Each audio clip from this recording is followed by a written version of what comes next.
Speaking of the champion, last but not least, a bullet without a target. A bullet without a target. So Valentina Shevchenko is a little bit restless right now. If you missed my live last night, this is for you guys on the podcast platform. But Valentina voiced her dislike, her disappointment, and a little bit of disgust for the lack of call outs, the lack of energy from, some of these top fighters. She basically said, like, why so quiet? She basically said, why is everybody so quiet? I thought y'all wanted title shots. She's like, I've been ready to fight. I've been ready to fight since September. I could have fought in December. I've been training since September. We could have did it in September. It's been over 7 months now. Why is nobody ready? I thought all y'all wanted the championship. Why are you so quiet? Right? All of this was pretty much said.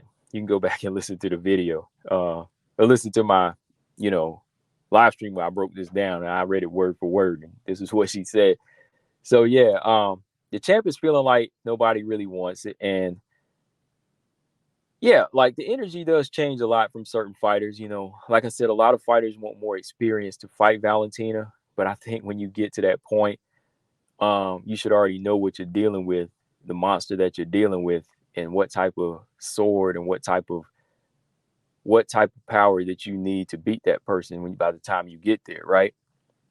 You need to know what type of blade you need to take down that beast, what's its weakness, and all of that. All of that should have been studied from, the jump. The minute you entered this cave and you started feeling that fire, you fought through some of the other obstacles down the cave. Fire was getting a little bit hotter. You could smell it coming. You could smell that dragon not too far away. And then you beat that last enemy right ahead of you. Orc or troll, I don't know, whatever it is. What do y'all play? Dungeons and Dragons?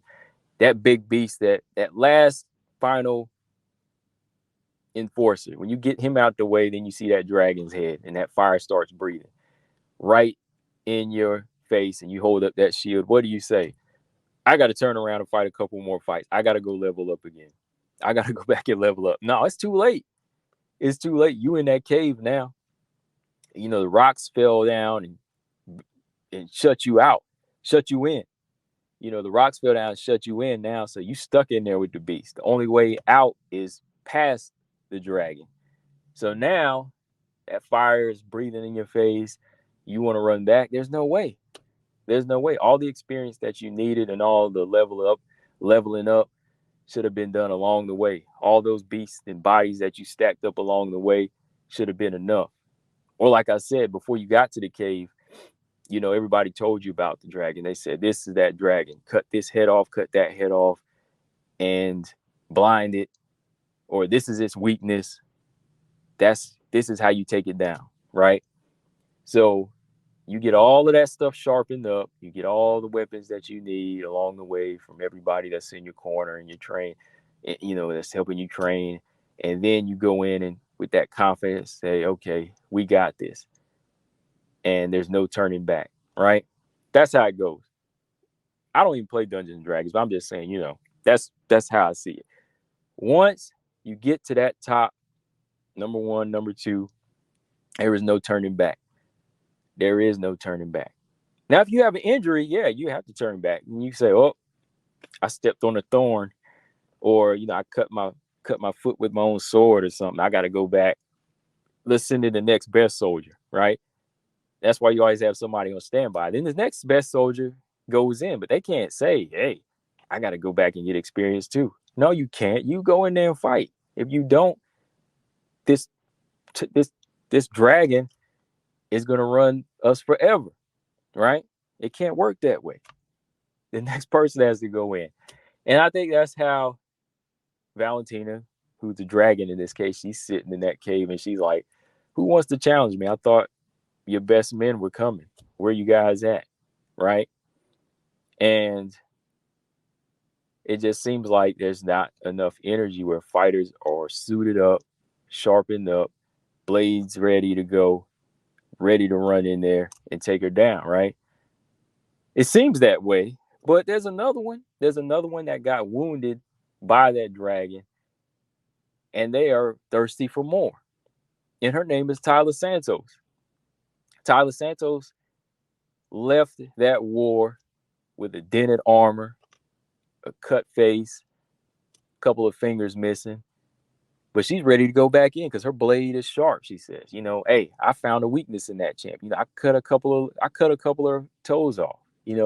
I cut a couple of toes off. I knocked a couple of her teeth out. Her fangs. Her fire wasn't as hot as they say. I could take it. My armor is built for it. I'm bigger than the rest. I'm stronger than the rest. She beat me this time, but hey, let me get another go round. But no, the dragon said, I don't want to fight her anymore. So when does a dragon ever say they don't want to fight that soldier again? A soldier that gave them a hard time, and they're supposed to be a big, bad dragon. That dragon should say, come on back. You're wounded. Let me finish you off. Let me go ahead and chew you up and spit you out for real, making a real example of you, right? So this night is the only option. So why are they not giving it to her? Is it Valentina to blame? Or is it the UFC? Well, it could be a combination of both here because Valentina right now knows that, and she should know this now. Like, if you say you want a particular fighter, they'll give it to you. So I think it's a marriage here. It's a hand-in-hand thing. The UFC, they want the fighters to make their job easy. The matchmakers do. So if Valentina said, hey, I want Taila again. I don't like how that fight ended. And the UFC says, you know what? Nobody else wants this fight right now. Grasso doesn't really want it now. Manon is out for surgery. There's nobody else. Everybody else has already been beaten. Who else is there? How about Taila? Nick Maynard says, okay, yeah, let's do that. Because Valentina says she wanted her. Okay, yeah, let's do that. Boom. You got to fight. That's the next best thing. Now, granted, if Grasso or anybody else was ready, I would say give Taila the chance to heal up. I would. But when there's nobody else and you want to be an active champion, then you got to take the next best thing. And Taila Santos is the best thing right now. Granted, she could get the other fight and she could heal up, but that's only if somebody else is ready for the fight, but nobody else is. So in a way, Valentina kind of talked her way out of a fight in December because she wanted to fight in December. Taila Santos called her out in December. Now, if you just want to stay active and you want to fight, like she said in this interview, she's used to fighting 2 times a year and she likes to better herself and just get in there and fight. You wouldn't care what's going on with Santos. She's a challenge regardless because she did better than all the other fighters. You would want to fight her anyway. So there's that way to look at it, right? So if nobody else is there in December, because anyways, Manon and Grasso, they won their fights in October. So they're not going to come back 2 months later. So if you want to come back in December, you come back against the same person that has the same turnaround as you because they fought you in June. So that's 6 months apart. Simple math, right? Santos wanted it. Santos should get it again because she's the only one, right? But now that Santos is lined up against Blanchfield for whatever reason they're working on, I don't know, right? We don't really want that fight. We got one and only. Again, Manon gets a pass. Y'all go say, oh, he talking about Manon again. Manon does get the pass because she ruptured a ligament and she's out. She'll probably fight Valentina by the end of the year. All right? I'm hoping. But now all signs point to that one night now in Alexa Grasso. And I'm not going to say anything else. There's no excuses for it. It should be her. I think actually she's more qualified than anybody right now because she's on the 4-fight win streak. She did what she needed to do to get to the top 5. She's got the most UFC experience combined over Santos and Firo. So she should have no problem getting in there. She should be ready to go. So March or April is when Valentina wants to come back. That's the best opponent for her. I'm going to keep saying that now because there's nobody else. There's nobody else that's ready right now. And I said this before, look, if Manon was not injured, they probably would go ahead and make this fight because Valentina said, I want that fight with Manon. But now that she's injured, I want the next best thing, which is Grasso. She said Grasso looked good, so Grasso it should be. Okay. So yeah, that's how I see it though. Like, I hope y'all understood what I was saying about the whole dragon thing. I hope that makes sense because that's just how I see it, man. It's like you got this dragon in this cave, and everybody, they want to get there. They want to be the dragon slayer, right? But it's like they're not remembering to prepare for that particular dragon. It's just like they're enjoying the fight along the way. They're just fighting the fight, but they're not remembering like we're sharpening our skills to take on this huge beast by the end of this war. You know what I mean? Like we're supposed to be preparing, and we're supposed to be asking around, and we're supposed to be getting helpful hints, and we're supposed to be leveling up and getting the right tool for the right war whenever it comes down to it. Because when you get to that point and say you need more experience, it's like, did you not know that Valentina had this much experience? Did you not know she was going to be the champion? I knew. As somebody who's watching and not fighting, we all knew. It's just like back in the day when Floyd had his belts. Floyd wasn't losing the fight, so we knew who was going to be champion. Bernard Hopkins, we knew he was dominant champion over 20-some title defenses. So if you're a young buck coming into the game on the very bottom, and this guy is the dominant champion, you know who to prepare for, right? You know what you need to be working on. Because by the time you get there and that person's still there, there's no need for you to say, hey, I needed to work on this and that. You had to have been watching her from the beginning, from the very beginning. Because this dragon here is still here, and some weaknesses have been shown. So plenty of you fighters need to be evolving to a specific type of fighter that can be her kryptonite, right? But that's how I see it. That's just how I see it. Valentina wants to fight, and it doesn't seem like you have too many people screaming for a fight like they are at bantamweight right now. Bantamweight, Ketlin Vieira, she wants a Brazil fight with Nunes, a fight in Brazil. Juliana Pena, she wants that third fight. And, Juliana Pena had a hell of a fight with Amanda Nunes. Head split, dropped 5 times, lost every round. But she wants a third fight. She wants a third fight with Nunes. Okay?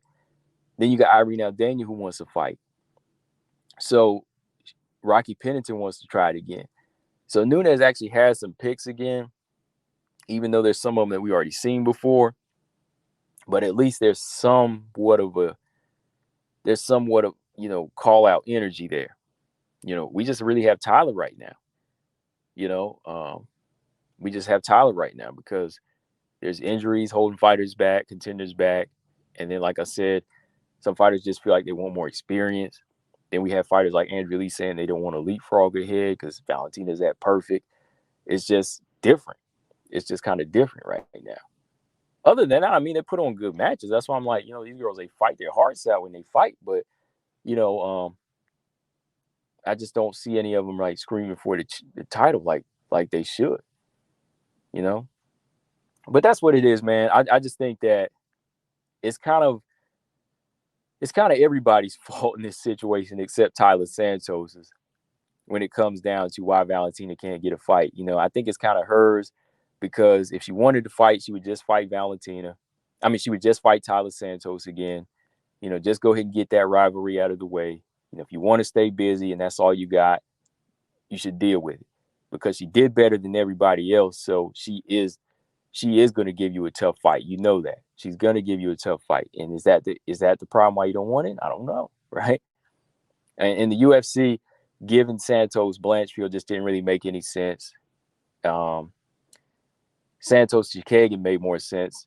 It would have made sense to make Santos Chikagan and make Shevchenko Grasso, right? But yeah, they kind of dropped the ball on that. And like I said, Valentina and Wade did too, because she's acting like there's nobody to fight, but there's somebody there to fight. There's always somebody there to fight, at least one fight, right? So I don't know what it is. Maybe they're trying to build it up to something bigger in the summer, Taila Santos, but we'll see. But at this point, it's Grasso. That's all I can say after that. It all comes down to it. It's just Grasso. So yeah.